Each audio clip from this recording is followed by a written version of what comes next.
Assalamualaikum warahmatullahi wabarakatuh.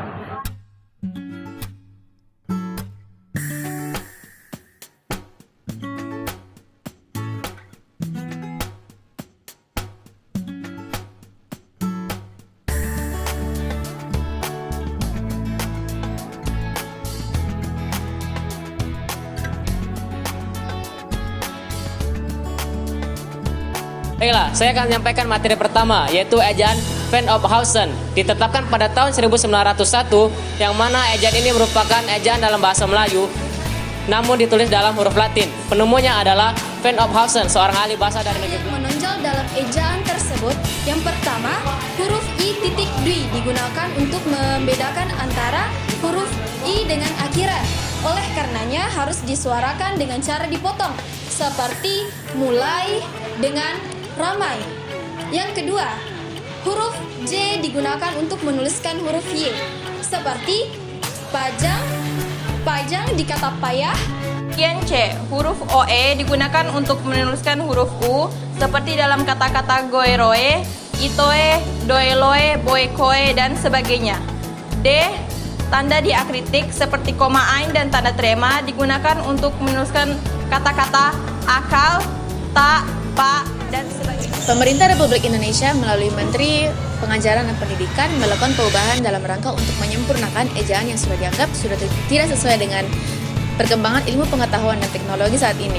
Dr. Suwandi selaku Menteri pada saat itu meresmikan ejaan Suwandi sebagai pengganti ejaan Van Ophuijsen pada tanggal 19 Maret 1947. Hal-hal yang perlu diketahui yang berkaitan dengan ejaan tersebut, yang pertama yaitu huruf OE diganti menjadi huruf U, seperti pada kata poetra diubah menjadi putra.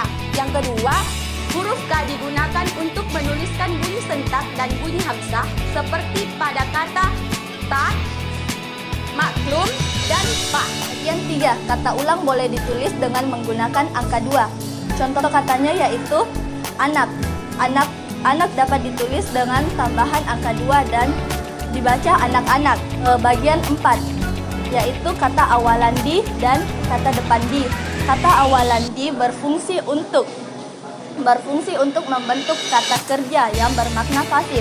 Sementara kata depan di bertujuan untuk menunjukkan suatu tempat. Contoh kata awalan di yaitu ditulis dan dikarang. Sementara contoh kata depan di yaitu di kampus. Di depan kata TJ dan DJ, bunyi senyau NY ditulis sebagai huruf N untuk mengindahkan. Contohnya seperti menjual menjadi menjual, mencuri menjadi mencuri. Bagian 6, huruf X, Q, dan Y tidak diatur pemakaiannya pada ejaan Suwandi, tetapi akan diatur pada ejaan yang sudah disempurnakan. Kemudian bagian G, yaitu huruf C, hanya dipakai bila memiliki hubungan dengan huruf CH, contohnya seperti cairil dan susus. Poin ketiga yakni ejaan bahasa Indonesia yang disempurnakan. Ejaan bahasa Indonesia yang disempurnakan telah diresmikan oleh Bapak Soeharto pada tanggal 16 Agustus 1972. Hal ini terdapat dalam putusan Presiden nomor 57 1972. Dengan ejaan yang disempurnakan, sehingga bahasa Indonesia dan bahasa Malaysia semakin dibakukan. Hal ini dikutip dari Wikipedia pada tahun Bagian A, perubahan huruf dari ejaan Suwandi ke ejaan bahasa Indonesia yang telah disempurnakan. Yang pertama, huruf DJ diubah menjadi huruf J, contohnya jalan. Yang kedua, huruf NJ diubah menjadi huruf NY, contohnya nyonya. Contoh lain sebagai berikut.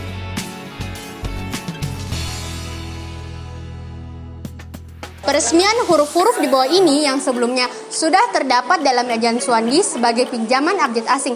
Yang pertama huruf F, contohnya maaf. Yang kedua huruf V, contohnya universitas. Dan yang ketiga huruf Z, contohnya lezat.